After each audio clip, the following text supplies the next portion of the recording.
High school Hindi के विद्यार्थियों का हिंदी की कक्षा में स्वागत है। मैं हूं डॉक्टर वीरेंद्र शुक्ल। आज हम पढ़ रहे हैं हाई स्कूल हिंदी का व्याकरण। देखिए, हाई स्कूल हिंदी के व्याकरण में भाग 1 है। मैं व्याकरण को 3 भागों में आपको दूंगा। आज व्याकरण का भाग 1 आपके सामने है। देखें, उपसर्ग, सबसे पहले हमें उपसर्ग पढ़ना है। उपसर्ग का मतलब है वह शब्दांश जो किसी शब्द के पहले जुड़कर उनका अर्थ बदल देते हैं, उपसर्ग कहलाते हैं। उपसर्ग शब्दांश होते हैं, शब्द नहीं होते। शब्दांश का मतलब है शब्दों के अंश। शब्दांश का यह मतलब है शब्दों के अंश ये होते हैं, शब्दों के अंश होते हैं शब्दांश। तो वह शब्दांश जो किसी शब्द से पहले जुड़कर उसका अर्थ बदल देते हैं, उपसर्ग कहलाते हैं। तो अब आप देखो, जैसे पहला शब्द है उपहार। अब हार तो मूल शब्द है, हार में उप जुड़ गया, तो उप जुड़ गया तो उसने उपहार बना दिया, ये एक अलग शब्द बन गया, इसका अर्थ बदल गया। अगला देखिए भाव। हमने यहां लिख दिया भाव। अब भाव एक मूल शब्द है, मेन वर्ड है, मूल शब्द। भाव के आगे हमने आ जोड़ दिया, आ, छोटा आ प्लस भाव, क्या बन गया? अभाव। ये देखो, अब नया अर्थ देने लगा अभाव, अब तक कुछ और ही था। जैसे देखो, योग में आपने सह जोड़ दिया, तो सह एक उपसर्ग है। सह का अपना ज्यादा अर्थ नहीं है, और अगर है भी तो नए शब्दों के साथ जुड़कर एक नया अर्थ बना देता है, सहयोग। जैसे आपने छोटा आ देखा, एक और देखो, सत्य। अब आ काट दीजिए, सत्य, और सत्य के पहले आ जोड़ दीजिए तो असत्य। तो आ एक उपसर्ग है और मूल शब्द है सत्य। अब हम आते हैं आपके उपसर्ग पर। कक्षा 10 के पाठ्यक्रम में आपके सिलेबस में ये शब्द हैं, देखो, अ, अनु, अधि, अप, अनु, उप, सह, निर, अभि, परि, सु। इतने शब्द हैं आपके कोर्स में, इससे बाहर का नहीं आएगा। इन्हीं में से कोई 1 या 2 पूछा जाएगा आपसे उपसर्ग। अब कैसे बनाएंगे हम उपसर्ग? देखिए, अ से अभाव हम उपसर्ग बनाते हैं। थोड़ा सा आगे बढ़ते हैं। देखिए, आ है पहला शब्द, तो आ से हमने ले लिया अभाव। अब अभाव कैसे बनेगा? हमने भाव के आगे आ जोड़ दिया तो ये बन गया अभाव। और असत्य, देख लीजिए, छोटा आ उपसर्ग है और भाव के आगे आ लग गया, अभाव बन गया। इसी आ से असत्य बना दिया हमने। एक शब्द आपसे पूछा जाएगा। अगला देखिए, अन्न। अन्न में है अनर्थ, अनाचार। अगला देखिए, अधि। अधि आगे आना चाहिए, तो अधिकार, अधिपति आ गया, यही है उपसर्ग। अगला देखिए, अप, अपमान, अपराध। अप आगे जोड़ करके कोई 2 शब्द बना दो, 1 शब्द बना दो, और सार्थक होना चाहिए। ऐसा नहीं अगड़म बगड़म जो आपके मन में आई वही बना दो, सार्थक होना चाहिए। उप, उपहार, उपकार, 2 शब्द बना दिया हमने। सह, सहयोग, सहमति। निर, निर्भय, निर्दोष। इस तरह आप जितने शब्द चाहो उतने बनाते जाओ, आपसे परीक्षा में 1 शब्द पूछा जाएगा बस।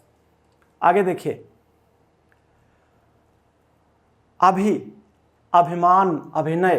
परि, परिवार, परिणाम। सु, सुडौल, सुकर्म। तो इनमें से 1 शब्द पक्का है, 1 नंबर आपका सेट हो गया। बस शब्द के आगे लगा दो, हो गया काम। तो ये रहे आपके उपसर्ग। अब हम बात करते हैं समास की। समास बच्चों थोड़ा सा कठिन है, बात को समझ लेना। समास में समास क्या होता है? समास का अर्थ है संक्षिप्त करना, समास का अर्थ है छोटा करना।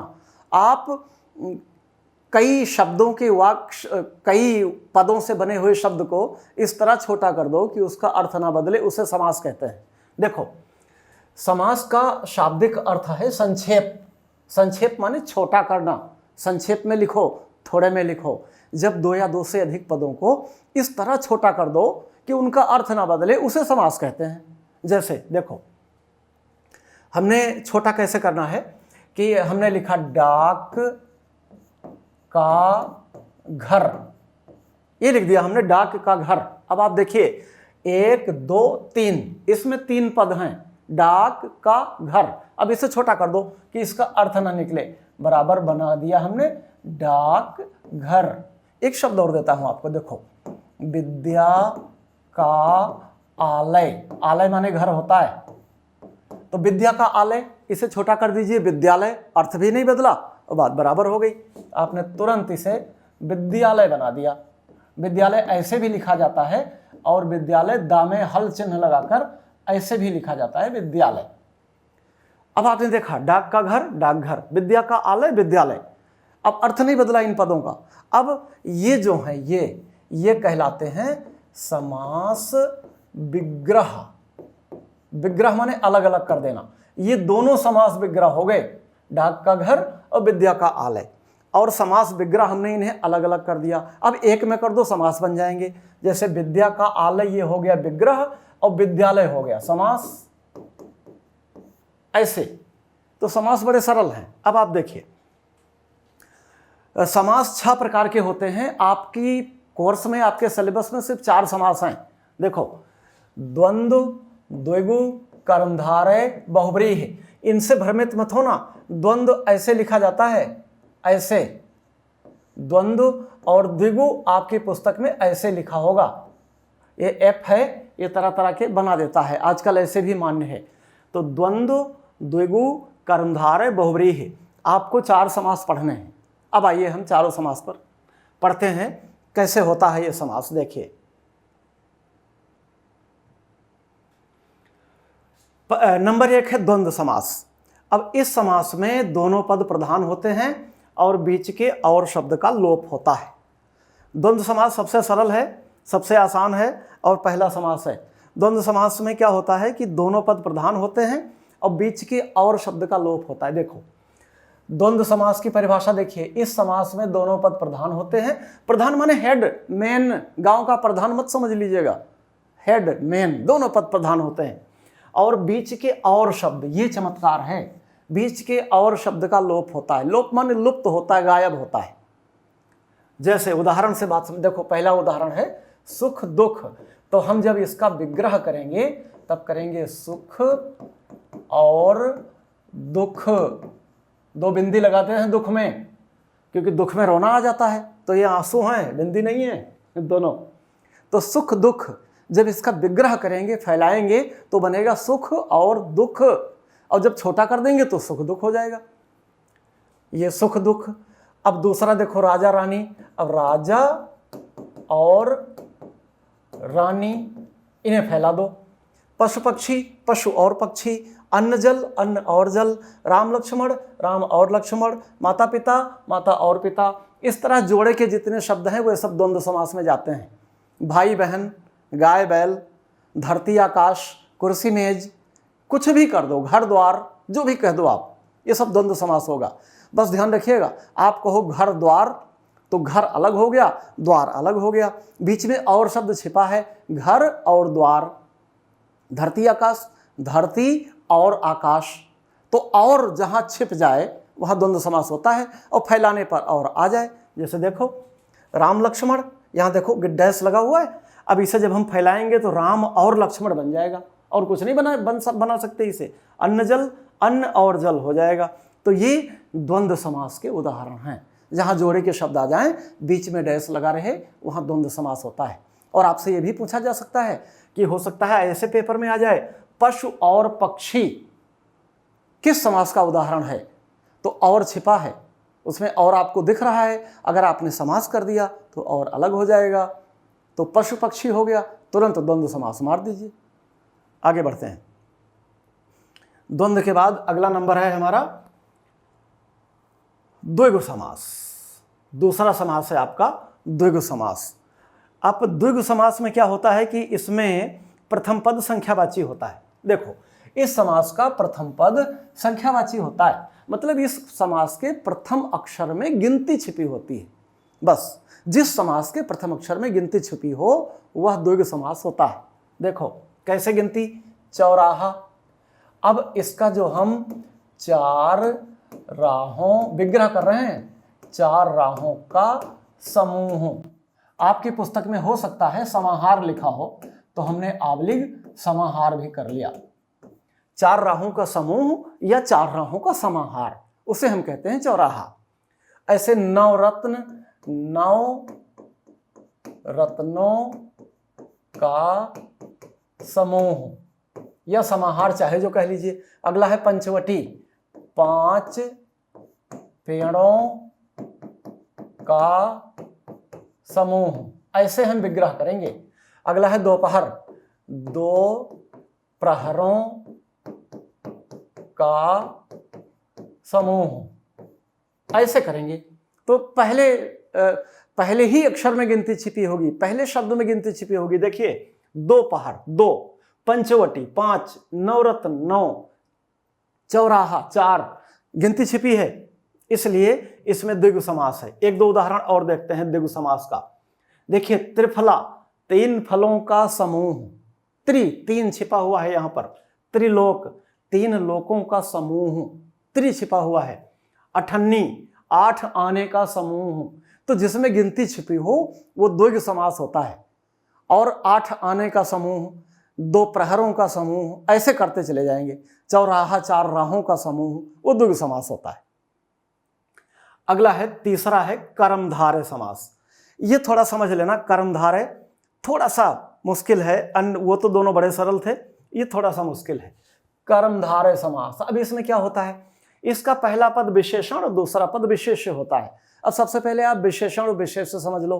देखो, एक शब्द मैंने लिखा काला घोड़ा, यह हो गया। एक और लिख दिया मैंने मोटी रस्सी, और एक और लिख दिया मैंने कि काला सांप। काला घोड़ा, मोटी रस्सी, काला सांप, हमने 3 लिख दिया। आप कुछ और कर सकते हो, लाल कोट लिख दो, लाल कोट। अब देखो, घोड़े की क्या खासियत है, क्या विशेषता है, वो काला है, तो काला शब्द हो गया विशेषण। ये शब्द घोड़े की विशेषता बतला रहा है। ये जो शब्द संज्ञा की विशेषता बतलाते हैं उन्हें विशेषण कहते हैं। तो घोड़ा संज्ञा है, तो घोड़े की क्या विशेषता है, वो काला है। रस्सी की क्या विशेषता है, वो मोटी है। सांप की क्या विशेषता है, वो काला है। कोट की क्या खासियत है, वो लाल है। तो ये वाले जितने भी हैं ये सब विशेषण हो गए, और इधर वाले घोड़ा, सांप, रस्सी, कोट, ये हो गए विशेष्य। ऐसे विशेष्य, जिसकी विशेषता बतलाई जाए वह विशेष्य होता है, और जो शब्द विशेषता बतलाए वह विशेषण होता है। यह हो गया विशेषण विशेष्य। अब इसमें क्या है, कर्मधारय समास में क्या है, इसका पहला पद विशेषण और दूसरा पद विशेष्य होता है। देख लीजिए, नील कमल।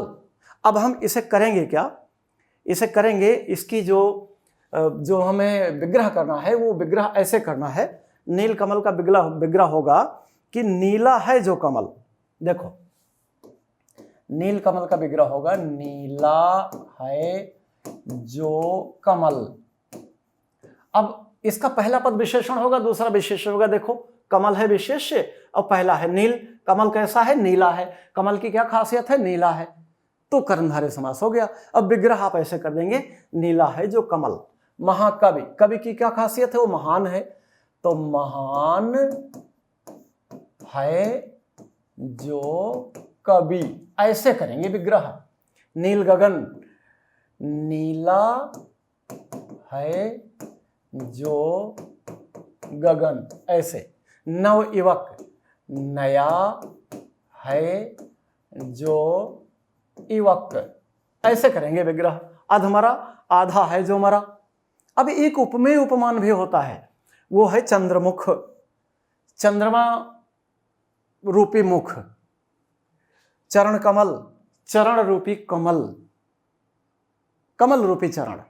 भगवान के चरण कैसे हैं, कमल के समान हैं, तो यहां रूपी करेंगे हम, चरण रूपी कमल, कमल रूपी चरण, और चंद्रमुख, मुख रूपी चंद्र। तो इस तरह कर्मधारय समास हो गया। अब अगला आगे बढ़ते हैं, चौथा नंबर, बहुब्रीहि समास। देखिए, बहुब्रीहि समास, बहुब्रीहि समास बहुत सरल है, और ये पूछा बहुत जाता है, इतना ध्यान रखिएगा। बहुब्रीहि का समास बहुत पूछा जाता है। अब परिभाषा देखिए, इस समास में पदों का अपना अर्थ नहीं होगा, बल्कि कोई तीसरा नया और प्रसिद्ध अर्थ निकलता है। बहुब्रीहि समास वहां होता है जहां पदों का अपना कोई अर्थ नहीं होता, बल्कि कोई तीसरा नया अप्रसिद्ध या रूढ़ अर्थ निकलता है। प्रसिद्ध के लिए एक शब्द है रूढ़, जो समाज में रूढ़ हो गया हो, वह होता है बहुब्रीहि समास। अब आप उदाहरण से समझोगे। देखो, पीतांबर। अब पीतांबर का हम विग्रह करेंगे तो पीले हैं जिनके वस्त्र अर्थात कृष्ण, ऐसे विग्रह करेंगे। पीतांबर हम कहते ही भगवान श्री कृष्ण की याद आ जाती है कि वो पीला वस्त्र पहनते थे, इसलिए उन्हें पीतांबरधारी कहते हैं। तो पीतांबर शब्द भगवान श्री कृष्ण के नाम से प्रसिद्ध हो गया है। ऐसे शब्द बहुब्रीहि समास के अंतर आएंगे, ये कर्मधारय समास में नहीं होगा। दूसरा देखिए, लंबोदर। अब इसका जब हम विग्रह करेंगे तो लंबा है जिनका उदर अर्थात गणेश। गणेश जी का पेट बहुत बड़ा था तो उन्हें लंबोदर कहते हैं। लंबोदर कहते ही गणेश जी का ध्यान आ जाता है। तो लंबोदर, लंबा है जिनका उदर अर्थात नया और प्रसिद्ध अर्थ निकला, गणेश, तीसरा अर्थ निकल गया। अगला देखिए, दशानन। दस हैं आनंद, दस हैं मुख जिसके अर्थात रावण। दशानन कहते ही हमारे दिमाग में रावण की छवि बन जाती है, तो दस हैं मुख जिसके अर्थात रावण। अगला देखिए, नीलकंठ। नीला है कंठ जिनका अर्थात शंकर जी। शंकर जी ने कालकूट नामक विष पी लिया था जो समुद्र मंथन से निकला था, इसलिए उनका कंठ नीला हो गया था, तो नीलकंठ महादेव, नीलकंठ महाराज। तो नीला है कंठ जिनका अर्थात शंकर। चंद्रशेखर। चंद्रमा है जिनके शिखर पर अर्थात शंकर जी, ये प्रसिद्ध अर्थ निकला चंद्रशेखर। चंद्र और शेखर का अपना कोई अर्थ नहीं है, बल्कि नया रूढ़ तीसरा प्रसिद्ध अर्थ निकला चंद्रशेखर अर्थात भगवान शंकर, चंद्रमा जिनके सिर पर विराजमान है। चक्रधारी। चक्र धारण करते हैं जो अर्थात विष्णु या श्री कृष्ण, दोनों के लिए आएगा। माखन चोर। बताओ, माखन को चुराने वाले हैं जो अर्थात श्री कृष्ण। माखन चोर कहते ही हमें श्री कृष्ण का ध्यान आ जाता है, तो ये माखन चोर शब्द श्री कृष्ण के अर्थ में प्रसिद्ध हो गया है, रूढ़ हो गया है, इसलिए माखन चोर बहुब्रीहि समास में जाएगा। और पंकज। पंक से जन्म लेता है जो अर्थात कमल।